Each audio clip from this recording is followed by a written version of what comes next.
नमस्ते बच्चों। कक्षा 9 विषय गणित और प्रश्नावली अपने शुरू कर रखी है। सर्कल 10वीं 10.3 के अपने तक जो क्वेश्चन है वो अपने पिछली वीडियो तक कर चुकी हैं। 10.4 के क्वेश्चन हल करने हैं। तो देखो 10.4 का एक पहला क्वेश्चन क्या दे रखा है कि 5 सेंटीमीटर और 3 सेंटीमीटर त्रिज्या वाले दो वर्त दो बिंदुओं पर क्या करते हैं, प्रतिच्छेद करते हैं और उनके केंद्रों के बीच की दूरी दे रखी है 4 सेंटीमीटर है। तो उभयनिष्ठ जीवा की लंबाई ज्ञात करनी है। तो सबसे पहले अपने इसको सीधा हल करते हैं। तो देखो ये अपने पास जैसे एक सर्कल है, ये दूसरा सर्कल है, ठीक है। दो बिंदुओं पर प्रतिच्छेद करते हैं। उभयनिष्ठ जो जीवा है इसकी अपने को क्या ज्ञात करनी है, लंबाई ज्ञात करनी है। तो ये इसका केंद्र है, ये इसका केंद्र है, ठीक है। इसकी त्रिज्या कितनी दे रखी है अपने को, एक की त्रिज्या दे रखी है 3 सेंटीमीटर और एक की त्रिज्या कितनी दे रखी है 5 सेंटीमीटर। ये दोनों केंद्रों के बीच की दूरी दे रखी है कितनी, 4 सेंटीमीटर, ठीक है। इसको कोई भी बिंदु मान लो P, इसको मान लो Q, जीवा को मान लो AB और इसको मान लो M। अब देखो जो त्रिभुज है APM मान लो और दूसरा त्रिभुज ये वाला मान लो AMQ, ये त्रिभुज हो गया QAM चाहे AMQ।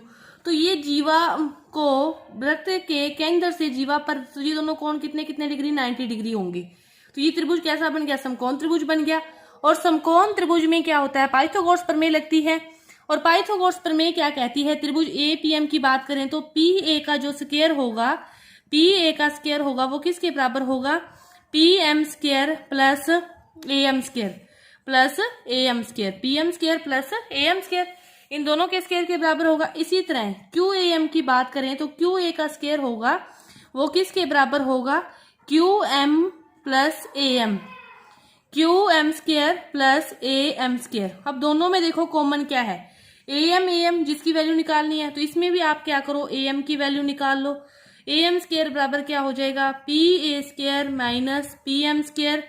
और इसमें भी AM का स्क्वायर निकालेंगे तो क्या हो जाएगा, QA square minus QM square. अब देखो ये भी वैल्यू इसकी है और ये भी वैल्यू इसकी है, दोनों क्या हो जाएगी, दूसरे की इक्वल हो जाएगी। तो PA square minus PM square equal to होगा QA स्क्वायर माइनस QM का स्क्वायर। अब देखो PA की वैल्यू कितनी है, 3 का स्क्वायर। PM कितनी होगी, PM कितनी होगी अपने को नहीं पता, अपने को दोनों केंद्रों के बीच की दूरी पता है कि x है। तो अपने टोटल दूरी कितनी है दोनों केंद्रों के बीच की, 4 है। तो अपने यदि इसको x माने, यदि अपने PM को x माने तो फिर QM क्या हो जाएगा, 4 माइनस x। तो अपने इसको x स्क्वायर मान लिया। QA कितना है, 5 का स्क्वायर और फिर QM क्या होगा, 4 माइनस x का होल स्क्वायर, 4 माइनस x का होल स्क्वायर, ठीक है।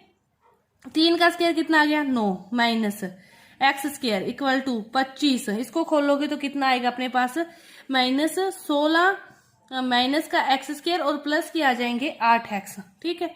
अब देखो ये भी माइनस का x स्क्वायर है, माइनस का x स्क्वायर है, कट गया।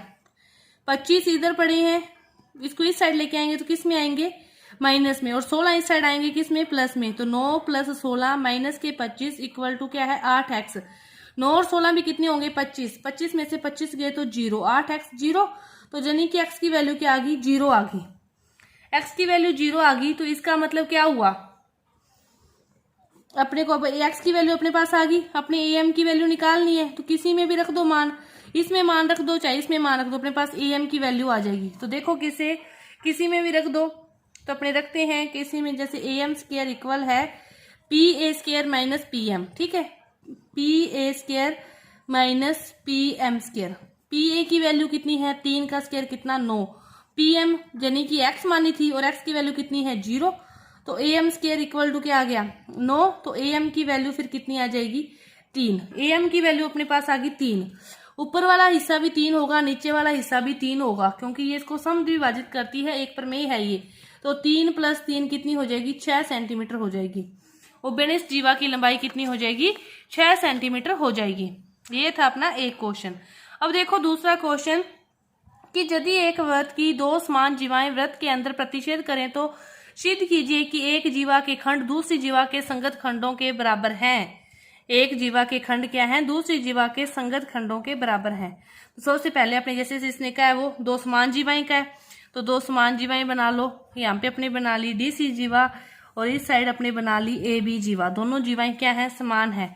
ये क्या है, वृत्त का केंद्र है। वृत्त के केंद्र से इस पर भी अपने एक लंब खींचते हैं OM, इस पर भी एक लंब खींचते हैं N, और यहाँ पे एक बिंदु है इन दोनों का प्रतिच्छेद बिंदु पर, उसको मान लिया P।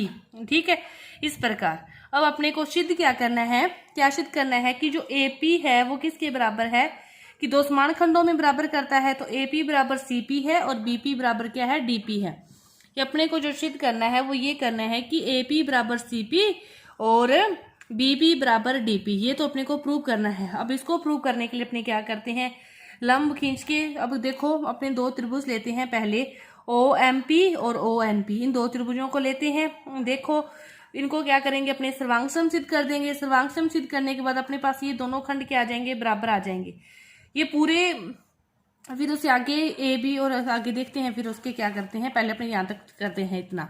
तो त्रिभुज लेते हैं OPM और त्रिभुज लेते हैं OPN। ठीक है, अब देखो दोनों त्रिभुज ले लिए, जो OM है और ON है वो तो बराबर होगा, क्योंकि दोनों समान जीवाओं पर डाला गया जो लंब होता है वो क्या होता है, बराबर होता है। यहाँ पे लिख दोगे कि वृत्त के केंद्र से समान जीवाओं पर डाले गए लंब की लंबाई बराबर होती है। और OP क्या है, दोनों में है, क्योंकि ये कौन सी फिर होगी, उभयनिष्ठ होगी। OP बराबर OP, यहाँ पे लिख दोगे उभयनिष्ठ भुजा। क्या है, उभयनिष्ठ भुजा। अब ये लंब डाला गया है तो ये भी 90 होगा, ये भी 90 होगा। तो एंगल OMP बराबर है एंगल ONP बराबर 90 डिग्री। तो RHS नियम से क्या हो गया, त्रिभुज OPM क्या हो गया, सर्वांग सम हो गया त्रिभुज OPN के, सर्वांग सम हो गया। तो PM बराबर क्या आ गया, PN, क्योंकि सर्वांग सम त्रिभुजों के जो संगत भाग होते हैं वो क्या होते हैं, बराबर होते हैं। अब आ गया अपने को क्या दिया हुआ है कि AB बराबर CD, की दोनों जीवाएं क्या है, बराबर है। ये जीवा है AB और ये जीवा है CD, तो दोनों जीवाएं क्या है, बराबर है। पूरी जीवाएं बराबर है, भी 10-10 बराबर है तो उनका आधा कर दोगे, 5-5 वो भी तो क्या होगी, बराबर होगी। तो हाफ AB क्या होगी, ये क्या है, इनको दो समान भागों में जो लंब डालता है, हाफ AB क्या होगी, AM होगी, और हाफ ये क्या होगी, CN होगी, चाहे DN होगी। तो इसको AM लिया तो इसको अपने क्या लेते हैं, CN लेते हैं। समीकरण नंबर 3 है ये। अब क्या करो, equation 1 plus equation 3, equation 1 plus equation 3, एक क्या है, PM बराबर है PN, सॉरी इसके अंदर जोड़ना था, यहाँ पे AM आ जाना था, यहाँ पे क्या जाना था, CN। अब देखो PM में AM जोड़ा तो क्या बन गया, AP, इस साइड AP बन गई। तो CN में ये जोड़ा तो ये क्या बन गई, CP, तो ये बराबर आ गई।